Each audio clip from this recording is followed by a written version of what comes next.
Regresamos con Carlos Casas, ex viceministro de Economía, para hablar sobre las políticas económicas y el presupuesto 2013. Carlos, muy buenas noches, gracias por estar con nosotros. ¿Cómo estás, José? Muy bien. Bien, bueno, como ex viceministro tienes un conocimiento de primera mano de cómo se construye el presupuesto y estamos a punto de que el mismo sea debatido el día miércoles o jueves en el Congreso. Cuéntanos un poco primero cuál es el procedimiento respecto al presupuesto de un país como el Perú. Bueno, todo el proceso empieza con una estimación de cuántos van a ser los recursos con los que se cuenta para el próximo año.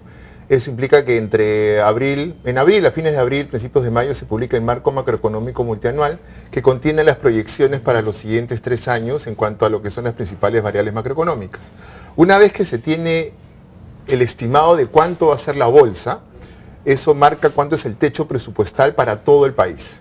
Y con eso se envía a las distintas unidades ejecutoras, ministerios, UGELs, municipalidades, cuánto es el techo presupuestal que ellos tienen, para que sobre la base de la información que ellos tienen, tanto de los programas presupuestales que están dentro del presupuesto por resultados y adicionalmente de las necesidades que ellos tienen, van armando el presupuesto dado el techo que les dan. Todo eso se consolida en los meses de junio, julio, y durante agosto se consolida este proyecto de ley de presupuesto, también el de equilibrio financiero y el de endeudamiento, y los 3 proyectos se envían al Congreso el 30 de agosto. De allí empieza toda una fase donde todos los distintos ministros o titulares de pliegos pasan por la Comisión de Presupuesto defendiendo su presupuesto, diciendo cuáles son las razones por las cuales ellos están solicitando ese monto de dinero, y también usualmente lo que ocurre es que a veces tratan de pedir más ingresos. Hay que tener en cuenta que el Congreso en el país no puede generar más gastos, sino que dado ese techo lo único que puede hacer es reasignar. Si le va a dar a alguien más, eso implica que le tiene que quitar a otra persona, a otra entidad, este presupuesto. Y esto entra en su fase de discusión en el mes de noviembre, lo cual implica primero la aprobación del dictamen en la Comisión de Presupuesto y de ahí pasa al Pleno. Y tiene que aprobarse antes de fines de noviembre. Si no ocurre eso, cualquier cambio que quiera hacer el presupuesto, eso significa que el proyecto de ley que envió el Ejecutivo en agosto entre en vigencia. Ahora, durante estos 2 días es bien, hay mucha negociación, porque hay muchos pedidos. Lo que tú tienes, hay instituciones públicas que piden que se les exonere de los procesos de compras para hacerlos mucho más rápidos. Tienes por otro lado que algunos alcaldes, algunos ministros piden también que se les exonere del SNIP, algunos piden adicionalmente más recursos. Entonces, estos 2 días es donde se va decidiendo y se va negociando en el Congreso la aprobación del presupuesto. Muy bien, entonces, para tenerlo más claro, empezamos con el techo de los recursos con los que contamos y a partir de eso vemos cómo lo gastamos. Así es. Ahora, el Perú ha sido superavitario en los últimos años. ¿Cuál es la forma como se ha estado financiando entonces el presupuesto? ¿Cuáles son los canales de financiamiento? Bueno, básicamente son los recursos, lo que se recauda, que recibe el nombre generalmente de recursos ordinarios. ¿Qué son los tributos? Son los tributos, los impuestos que pagamos, impuesto a la renta, IGB, selectivo, aranceles, ¿no? Esa es básicamente la principal fuente de financiamiento. También está lo que es endeudamiento. También están los recursos directamente recaudados. Esto quiere decir, por ejemplo, cuando tú tienes un hospital que le cobra, supuestamente la salud es gratuita, pero un hospital termina cobrándole a una persona algo simbólico, 3 soles, 4 soles, entonces eso pasa a formar parte del presupuesto. RENIEC, por ejemplo, por darnos el DNI nos cobra, y eso es algo que entra en las arcas de RENIEC. Entonces, y hay todavía 26 empresas públicas sí, que generan algunas pérdidas, otras ganancias, pero me imagino que todo... Generalmente lo que tenemos últimamente se ha introducido elementos de buen gobierno corporativo y las empresas públicas han ido mejorando, con lo cual digamos que no es deficitario, sino contribuyen al superávit, ¿no? Ok, correcto. Entonces, ahora tenemos los canales de ingresos. ¿Cuánto más o menos suma el techo presupuestario para el 2013? Bueno, lo que tenemos es 108.000 millones de soles, lo cual implica un incremento de 13% con respecto al año anterior. Esto está basado en que conforme va aumentando el producto, lo que tenemos es que la recaudación aumenta fuertemente por el efecto de mayor actividad económica, y también lo que se está observando es que cada vez la economía, si bien sigue siendo muy informal, la informalidad va disminuyendo, lo cual contribuye a que la recaudación aumente más que el crecimiento del PBI. Solo para tenerlo presente en el tiempo, ¿cuánto era el presupuesto, por ejemplo, en el 2001 y cuánto era en el 2006? Mira, la cifra del 2004 era aproximadamente la mitad de lo que es ahora. Estamos hablando de menos de 50.000 millones de soles y hoy día tenemos 108.000 millones de soles. Entonces no podemos hablar hoy en día de que tengamos pocos recursos, sino que existen recursos para gastar. El problema que tenemos y que se viene discutiendo desde hace tiempo es cómo hacer para gastar este dinero, por qué somos tan ineficientes gastando. Y esto es algo que se comparte tanto a nivel de municipalidades, gobiernos regionales y también gobierno nacional, que en sectores como salud, como educación, como interior, como defensa, han gastado muy poco hasta el momento.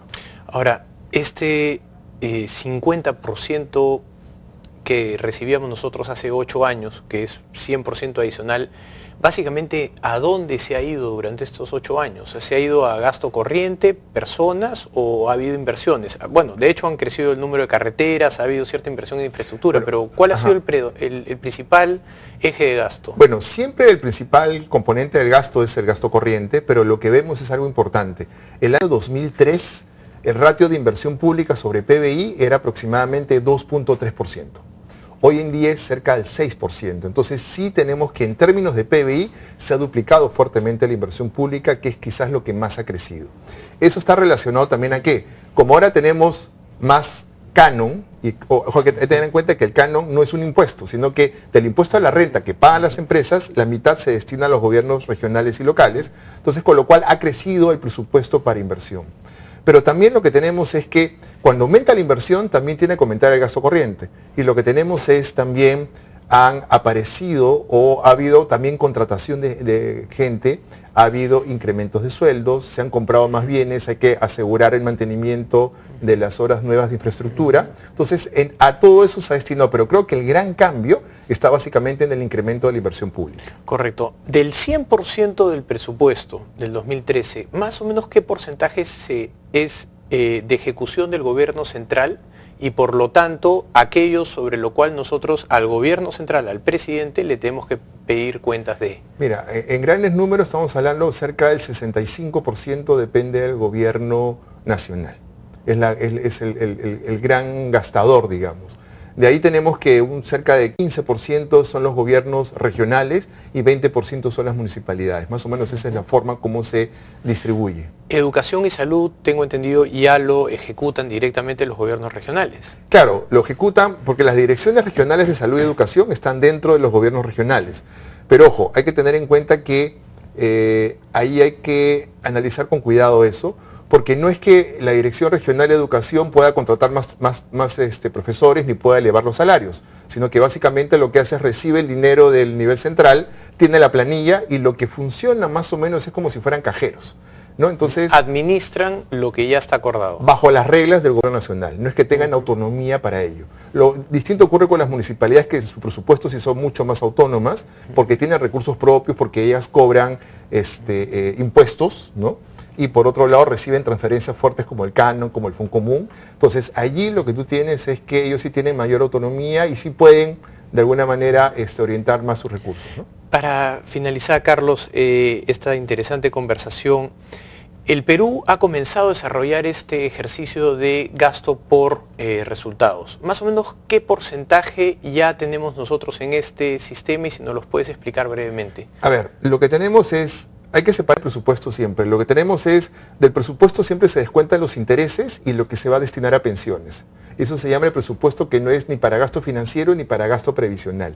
De ese presupuesto, el 48% está bajo el enfoque de presupuesto por resultados. Que básicamente, ¿qué implica? Implica que la lógica tradicional, que implicaba que el año pasado me dieron 100, entonces este año, ¿qué es lo que hacía? Pedía 120, ¿no es cierto? Y lo que hacía es, pido más para después negociar y que me den aproximadamente lo mismo. La idea es que esto ha cambiado. El enfoque ahora es resultados al ciudadano. Por ejemplo, hay desnutrición infantil, existe una alta desnutrición infantil, entonces la meta es reducir esa desnutrición infantil. Entonces el presupuesto tiene que estar orientado a que se articulen distintas entidades del gobierno nacional, regional y local para afrontar el problema de la desnutrición, el problema de la educación, el problema de la seguridad. Entonces la idea es, en función de que se van obteniendo los resultados, eso marca la pauta para incrementar el presupuesto al siguiente año. Esa es la lógica. No, ya no es porque me diste 100 el año pasado, ahora yo te pido 120 y trato de negociar para tener ciertos 105, no. Si tú quieres tener más dinero, tienes que mostrar resultados. Y con eso lo que hemos hecho finalmente es ir mejorando la calidad del gasto. La idea es eso, justamente, mejorar la calidad del gasto. El Sistema Nacional de Inversión Pública mejora la calidad del gasto de inversión y presupuesto por resultados lo que busca es también mejorar la calidad del gasto corriente. Muy bien, Carlos, te agradezco muchísimo por tu visita, espero tenerte pronto en el programa de nuevo. No, muchas gracias por la invitación. Bien. Vamos a una pausa, regresamos con Alonso Segura, gerente de estudios económicos del BCP, para hablar sobre las perspectivas económicas del 2013. Regresamos.